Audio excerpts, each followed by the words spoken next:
الحمد للہ رب العالمین والصلاة والسلام علی رسولہ الکریم اما بعد فاعوذ باللہ من الشیطان الرجیم بسم اللہ الرحمن الرحیم شہر رمضان الذي انزل فيه القرآن وقال النبی صلی اللہ علیہ وسلم شعبان شہری و رمضان شہر اللہ۔ محترم بزرگوں بھائیوں، یہ شعبان کا مہینہ شروع ہو گیا۔ رسول اللہ صلی اللہ علیہ وسلم جب رجب کا چاند دیکھتے تھے، مالک ابن انس رضی اللہ تعالیٰ عنہ کی روایت میں ہے کہ رسول اللہ صلی اللہ علیہ وسلم جب رجب کا چاند دیکھ لیتے تو آپ صلی اللہ علیہ وسلم دعا کرتے تھے، اللہم بارک لنا فی رجبنا و شعبان والحقنا الی رمضان، کہ اے اللہ برکت عطا فرما رجب کے مہینے میں اور شعبان کے مہینے میں، اور ہم کو صحیح سلامت رمضان المبارک کے مہینے تک پہنچا دے۔ ملا علی قاری رحمۃ اللہ علیہ نے اس حدیث کی تفسیر میں لکھا ہے کہ اے اللہ تبارک و تعالی ہماری عمر کو لمبی فرما دے کہ میں رمضان المبارک کی فضیلت کو پا سکوں۔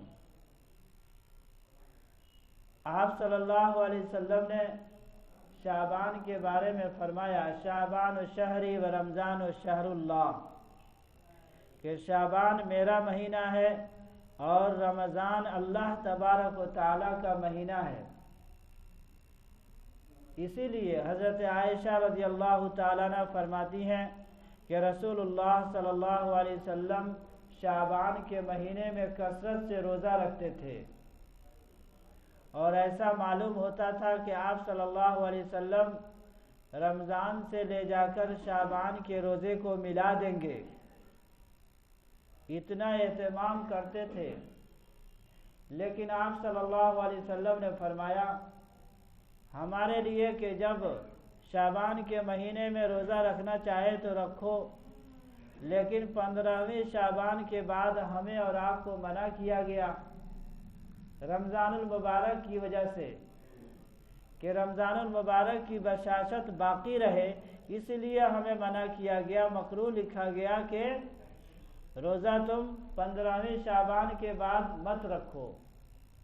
لیکن جو لوگ باہمت ہوں اور جن لوگوں کو اس بات پر یقین اور بھروسہ ہو کہ اس کی وجہ سے رمضان میں کوئی خلل نہیں آئے گا، تو ان کے لیے روزہ رکھنا جائز ہے۔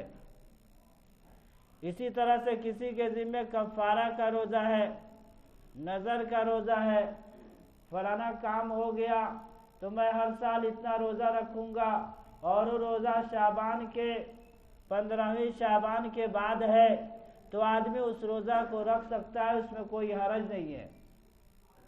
لیکن عام طور سے نفل روزے کے بارے میں منع کیا گیا کہ نفل روزے امت کے لیے منع کیا گیا تاکہ رمضان المبارک کے لیے وہ پوری طرح سے مستعد اور تیار رہے۔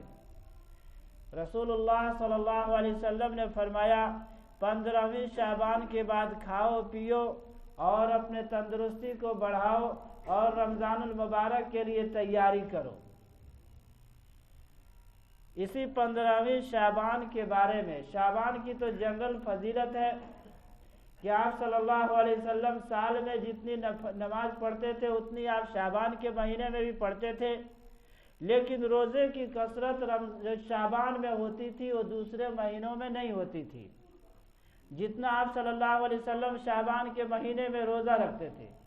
لیکن تہجد کی نماز اور جو نفلی نمازیں ہیں آپ صلی اللہ علیہ وسلم اتنا ہی پڑھتے تھے جتنا شعبان کے مہینے میں آپ صلی اللہ علیہ وسلم پڑھتے تھے اتنا پورے سال پڑھتے تھے۔ البتہ رمضان المبارک میں قیام کے اندر طوالت فرماتے تھے، لمبی لمبی قیام کرتے تھے، عبادتوں کا اہتمام زیادہ بڑھ جاتا تھا، رات بھر جگنا اور رات بھر عبادت میں مصروف رہنا، یہ آپ صلی اللہ علیہ وسلم سے ثابت ہے۔ ایک رات ہے 15ویں شعبان، جس کو ہم لوگ شب برات کہتے ہیں۔ شب برات کے بارے میں شب من رات، برات من چھٹکارے کی رات، اس رات کے بارے میں علماء کے درمیان بہت اختلاف ہے کہ اس رات میں بہت سارے فضائل بھی ہیں۔ تو اس رات میں علماء کرام فرماتے ہیں کہ اس رات میں آدمی عبادتوں کا اہتمام کرے۔ یہ رات میں آدمی کوئی خاص عبادت نہیں ہے، جیسے بہت سارے لوگ اپنے من سے پہلی رکعت میں یہ پڑھا جائے، دوسری رکعت میں یہ پڑھا جائے، فلانی نماز بریلیوں کے کتابوں سے دیکھ کر اور بے سروپا باتیں لوگوں نے گڑھ لیا کہ اس رات میں یہ پڑھا جائے وہ پڑھا جائے۔ کچھ نہیں، اس رات میں آدمی نفل نماز پڑھے۔ سب سے بہتر تو کہا جاتا ہے کہ اس رات میں قضاء عمری پڑھے۔ قضاء عمری، جس آدمی کی نماز قضا ہو گئی ہے تو وقت ضائع بھی نہیں ہوگا خرافات میں، اس رات میں آدمی قضاء عمری پڑھے، اس میں آدمی قرآن کی تلاوت کرے، ذکر اللہ کا اہتمام کرے، نفل نماز پڑھے، جو آدمی پڑھنا چاہے اس میں پڑھے۔ انفرادی طور پر پڑھنے کا حکم دیا گیا، اجتماعی طور پر مسجدوں میں اکٹھا ہونے کو ضروری سمجھ لینا اور مسجد کو زیادہ عید اور بقرعید کی طرح خوشی کی شکل میں منانا یہ بدعت ہے۔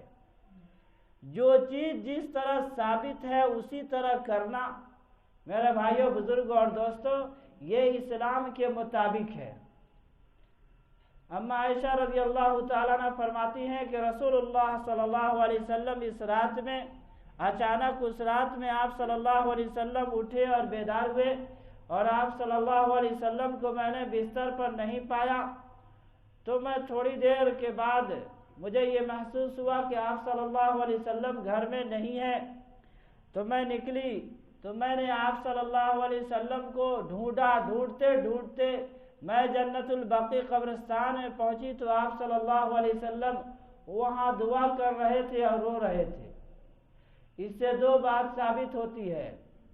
پہلی بات یہ ثابت ہوتی ہے کہ آپ صلی اللہ علیہ وسلم تنہا گئے، آپ صلی اللہ علیہ وسلم نے کسی بھی آدمی کو جگایا نہیں، یہاں تک کہ حضرت اما عائشہ رضی اللہ تعالی عنہ کو بھی خبر نہیں ہے، اور آپ صلی اللہ علیہ وسلم تنہا جنت البقیع قبرستان میں تشریف لے گئے، اور آپ نے جا کر وہاں دعائے استغفار کی، آپ نے مردوں کے لیے مغفرت کی دعا کی۔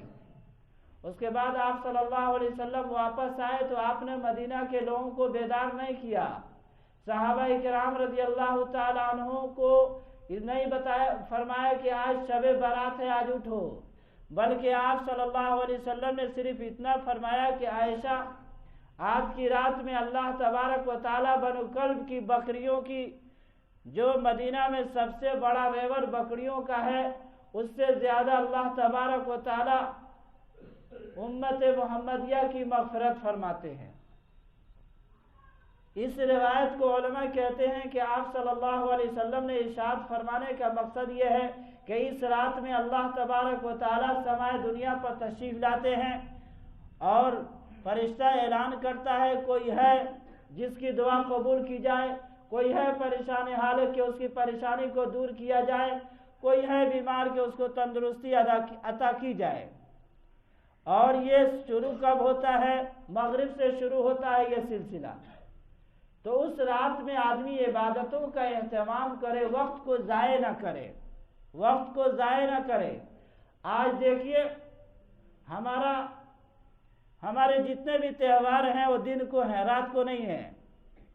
رات کو غیر مسلموں کے جتنے تہوار ہیں وہ رات ہے، اسی رات کو، اسی لیے اس میں طرح طرح کے خرافات، طرح طرح کی برائیاں ہیں۔ ہماری عبادت اور ہماری خوشی کا دن کو اللہ تبارک و تعالی نے دن کو رکھا عید الفطر، اور وہ بھی عبادت سے شروع ہوتی ہے۔ تو رات عبادت کی چیز ہے۔ اب کوئی اس نیت سے غسل کرتا ہے کہ آج شب برات ہے اس لیے مجھے غسل کرنا ہے، بھائی اگر اس کو کوئی یہ اہتمام سمجھتا ہے کہ یہ تہوار ہے تو یہ بدعت کا کام کر رہا ہے۔ ہاں پسینہ ہے اسی طرح سے نہا لیتے ہیں کہ عبادت پہ بشاشت ہو، کوئی حرج نہیں ہے، لیکن اس کو ضروری سمجھ لینا اور بالکل اس کو تہوار کی طرح سے منانا، کھانے پینے کی دیگیں چڑھانا، میرے بھائیو بزرگ اور دوستو بدعت ہے۔ جانتے ہیں بدعت کس کو کہتے ہیں؟ بدعت کہتے ہیں جس کو ہمارے نبی صلی اللہ علیہ وسلم نے نہیں کیا۔ آپ صلی اللہ علیہ وسلم کے صحابہ رضی اللہ عنہم اجمعین سے جو چیز ثابت نہ ہو، جو تبع تابعین سے ثابت نہ ہو، جو علماء سلف سے جس چیز کا وجود نہ ہو، اس چیز کو اختیار کرنا بدعت ہے۔ آپ صلی اللہ علیہ وسلم فرماتے ہیں قیامت کا دن ہوگا، میں حوض کوثر پر بیٹھ کر اپنے امت کو پانی پلا رہا ہوں گا، امت کی ایک شکل نظر آئے گی جن کی شکلیں میرے امت کی طرح ہوں گی، اور میں ان کو بلاؤں گا، وہ مجھے بھی پہچانتے ہوں گے، میں ان کو پہچانتا ہوں گا، لیکن فرشتے روکیں گے اور ان کو آنے نہیں دیں گے۔ تو میں کہوں گا آنے تو میرے امتی ہیں، تو کہیں گے اللہ کے نبی صلی اللہ علیہ وسلم کیا آپ کو پتہ نہیں ہے انہوں نے کیا کیا؟ انہوں نے آپ کے دین کی شکلوں کو بگاڑ دیا، انہوں نے بدعت کا کام کیا۔ تو آپ صلی اللہ علیہ وسلم فرماتے ہیں سحقاً، دور ہو جاؤ، تمہارے لیے میرے پاس کوئی جگہ نہیں ہے۔ نماز 3 رکعت فرض، ہم 5 رکعت پڑھیں گے، ثواب ملے گا؟ نہیں ملے گا، اس لیے کہ اصل عبادت اور بندگی نہیں ہے، اصل چیز ہے اطاعت، اصل ہے فرما برداری۔ اللہ کے حکم اور نبی پاک صلی اللہ علیہ وسلم کے طریقے کو اپنی زندگی میں جو اختیار کرے گا، جتنا کہا گیا اتنا کرنا ہے، جس طرح کہا گیا ہے اس طرح کرنا ہے، جس طرح علماء ربانین کہیں اس طرح عمل کریں گے تو ثواب ملے گا۔ ایک بہت بڑی رسم حلوہ پکانا، اس رات میں دیگیں چڑھانا، اس رات میں کھانے کا اہتمام کرنا، میرے بھائی یہ عبادت کی رات ہے، یہ کھانے کی رات نہیں ہے۔ کھانے کی رات فرمایا گیا تمہارے لیے عید الفطر اور عید الاضحیٰ ہیں، یہ کھانے پینے اور جمع کے دن ہیں، یہ تمہارے لیے کھانے پینے کے دن ہیں، یہ خوشی کے دن ہیں۔ عبادت کے رات میں اگر آدمی بریانی اور پلاؤ سے اپنے پیٹ کو بھرے گا تو کیا کھا کے عبادت کرے گا؟ نیند کا غلبہ ہوگا۔ عبادت کے لیے اپنے کمر کو ہلکا کرو، اپنے پیٹ کو ہلکا رکھو، تب نہ عبادت ہوگی۔ تو یہ رات کو ہم لوگوں نے خرافات کی رات بنا لیا۔ بہت سارے نوجوانوں کو میرے بھائیو بزرگ اس رات میں ٹہلتے ہوئے دیکھا جاتا ہے، آتش بازی کرتے ہیں بچے، دوسروں کو دیکھا دیکھی۔ من تشبہ بقوم فہو منہم، جو جس قوم کی مشابہت اختیار کرے گا قیامت کے دن اسی کے ساتھ اٹھایا جائے گا۔ اور ایک بات جان لیجئے، عام دنوں میں گناہ کرنا اور شب برات میں گناہ کرنا، اسی طرح رمضان کے مہینے میں گناہ کرنا، یہ اللہ تعالیٰ کے عذاب کو زیادہ دعوت دینے والا ہے، جلدی اللہ تعالیٰ کے عذاب کو اتارنے والا ہے۔ ویسے بھی ہم لوگ اللہ کے عذاب میں ہیں، دشمنوں کے نرغے میں ہیں، ہم دشمنوں کے نشانے پر ہیں، ہمیں اور آپ کو مٹانے کی سازشیں کی جا رہی ہیں۔ اس رات میں اللہ تبارک و تعالیٰ کو منانے کا کام کیا جائے کہ اللہ تو ہم سے ناراض ہے، تجھے راضی کرنا ضروری ہے تاکہ یہ مصیبت اور آفات ٹلیں۔ اس رات میں سب کی اللہ تبارک و تعالیٰ مغفرت فرما دیتے ہیں۔ جو بھی اللہ تعالیٰ کے سامنے رجوع کرتا ہے، صرف تسبیح لے کے مسجد میں بیٹھ کے دنیا کی بات کرے اس کو نہیں، اس کے اوپر تو اللہ کی لعنت برستی ہے۔ جو مسجد میں بیٹھ کے دنیا کی بات کرتے ہیں، چائے پر چائے پیتے ہیں رات بھر، اے بھائی ضرورت کے مطابق کبھی یہ ہو گیا، لیکن اس کو بشاشت پیدا کرنے کے لیے، یعنی کہ مسجد سونے کے لیے اور مسجد میں آ کر کے خرافات اور غیبت کرنے کے لیے تو سب سے زیادہ برا ہے۔ اس سے اچھا یہ ہے کہ آدمی سو جائے اپنے گھر میں جا کے۔ دوسری بات ایک منٹ سے چھوٹ گئی کہ اس رات میں رات بھر جاگنا ضروری نہیں ہے کہ رات بھر اپنے آپ کو باندھے ہوئے ہیں، رات بھر جگائیں، نہیں، ایسا کچھ بھی نہیں ہے۔ جتنی بشاشت ہو آدمی اتنی عبادت کرے، آرام کرے، فجر کی نماز جماعت سے پڑھے، دعا کرے، استغفار کرے، اللہ تبارک و تعالی سے رجوع کرے، جتنا اس کا دل گوارا کرتا ہے اور جتنا وہ طاقت رکھتا ہے، اتنا کرنا چاہیے۔ یہ نہیں ہے کہ ہم رات بھر شب برات میں خالی جاگ گئے اور ہم عبادت کر لیے، رات بھر ہم جگے رہ گئے، تو بشاشت سے کرتے ہیں، دل پر کوئی بوجھ نہیں ہے، عادت ہے کرنے کی تو آدمی کرے، ثواب ملے گا۔ ایک چیز ہے قبرستان جانا۔ آپ صلی اللہ علیہ وسلم سے ایک مرتبہ قبرستان جانا ثابت ہے، لیکن یہ حدیث بھی نہایت ضعیف اور کمزور ہے۔ علماء کہتے ہیں کہ یہ حدیث نہایت کمزور ہے، اگر مان لیا جائے تو آپ صلی اللہ علیہ وسلم تنہا گئے ہیں۔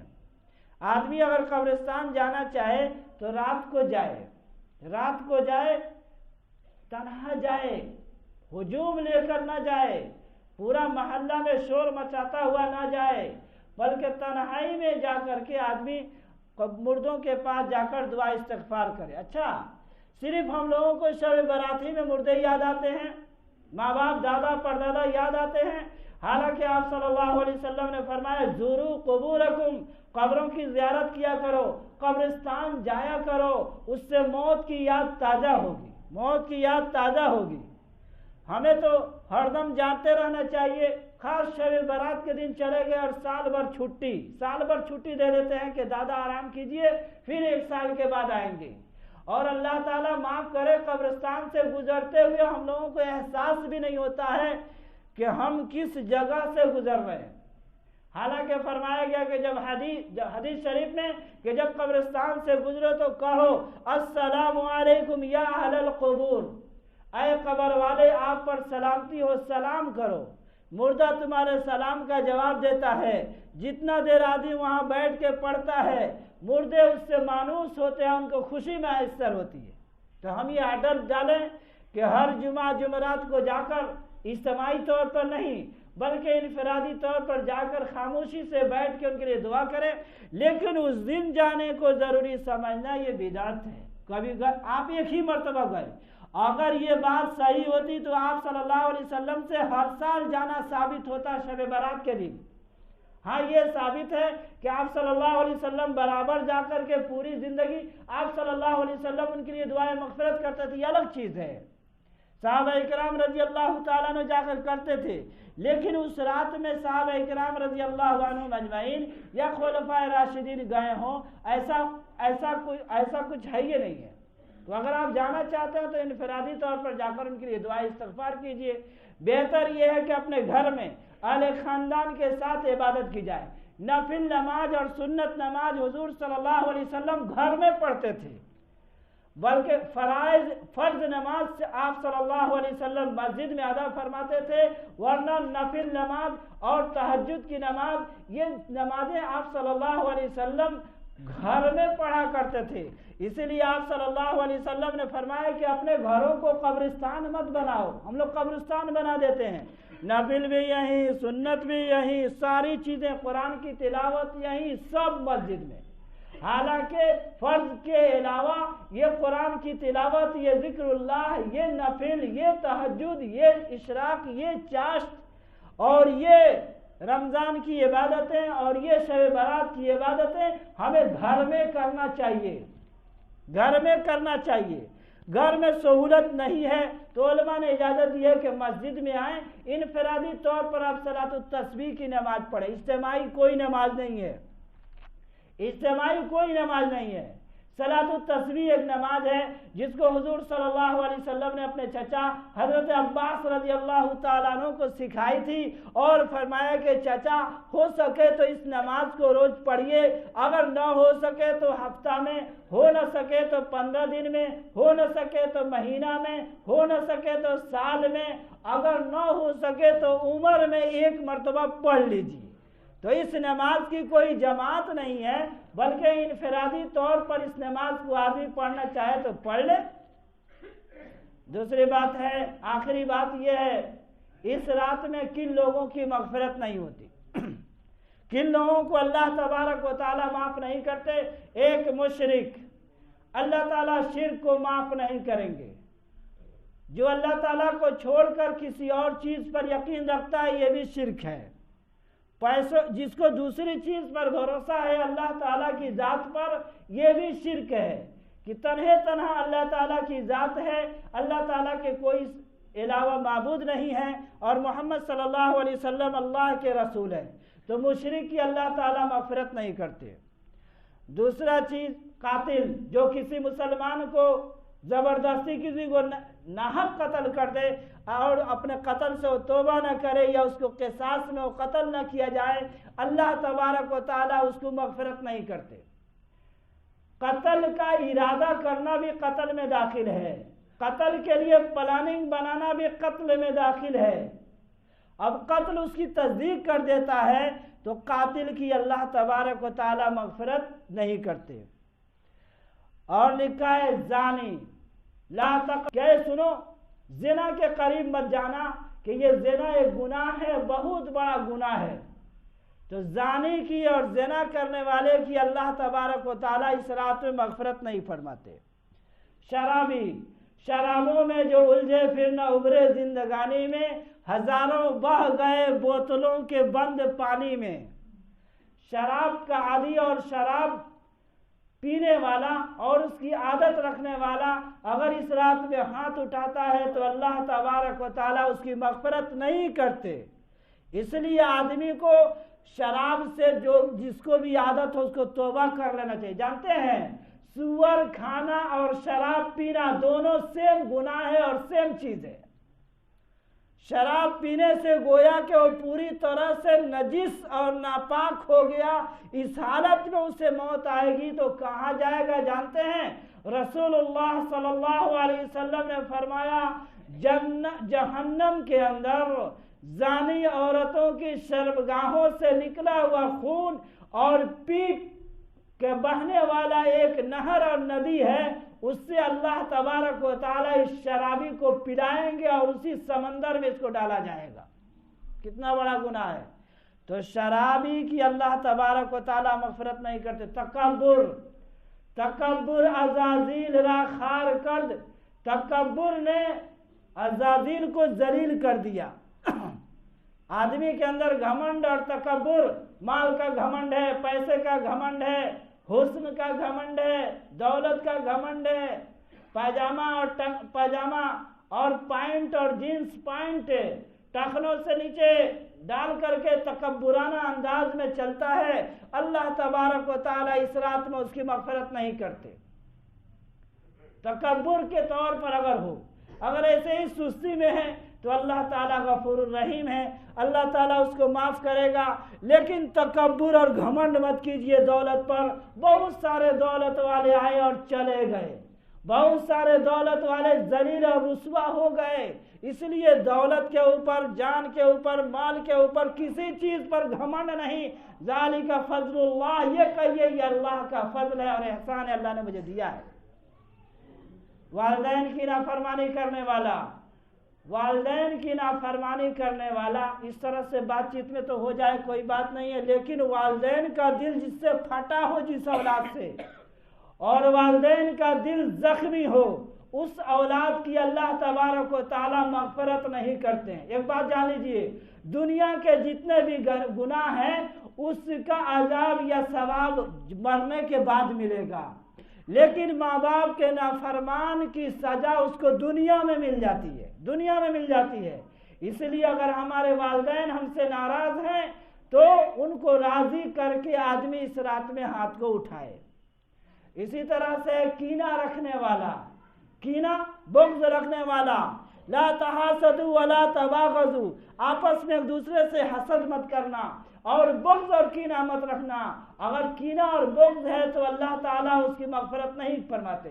فرمایا جس کے دل میں رائی کے برابر بھی اگر کینہ ہوگا تو اللہ تعالیٰ اس کی مغفرت نہیں کریں گے جب تک کہ جہنم میں تپا کر کے اس کینہ سے اس کے سینے کو پاک نہ کر دیا جائے۔ اس لیے اپنے دل کو کینہ سے پاک رکھیے، کینہ اور جلن سے اور حسد سے اور دوسرے سے نہ بولنا، معمولی باتوں پر نہیں، ہم بیزار ہو جاتے ہیں، بات ہوتی ہے لیکن ہمیں ہاتھ سے ہاتھ اور دل سے دل ملا کر کے رکھنا چاہیے، اور تو کینہ رکھنے والے کی اللہ تعالیٰ اس رات میں مغفرت نہیں کرتے۔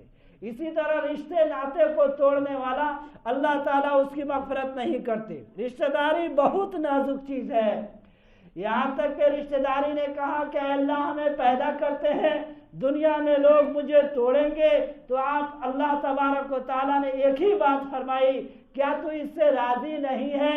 جو تجھے جوڑے گا میں جوڑوں گا، میں اپنے ساتھ اس کو ملاؤں گا، میں اپنی رحمت کے قریب کروں گا، اور جو توڑے گا میں اسے اپنی رحمت سے جدا کر دوں گا۔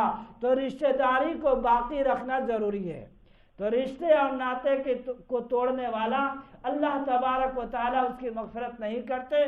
اس لیے میرے بھائیوں، بزرگوں اور دوستوں، ہم شب بارات کو مستحب اور سنت طریقے سے ہم منانے کی کوشش کریں، اور اس کے بعد دن کا روزہ مستحب ہے، نفل ہے، آدمی روزہ رکھنا چاہے تو رکھے، نہ رکھنا چاہے تو کوئی بات نہیں ہے۔ ایک دن کا روزہ ہے کہ تم رات کو اللہ کی عبادت کرو اور دن کو روزہ رکھو، تو دن کو دوسرے دن ہم روزہ رکھیں تو ہمارا رات اور دن اس کے اندر عبادت میں شامل ہوگا۔ اللہ تبارک و تعالی ہمیں اور آپ کو شعبان کے مہینوں کی فضیلتوں سے اللہ ہم سب کو مستفید عطا فرمائے۔ وما توفیق الا باللہ العلی العظیم۔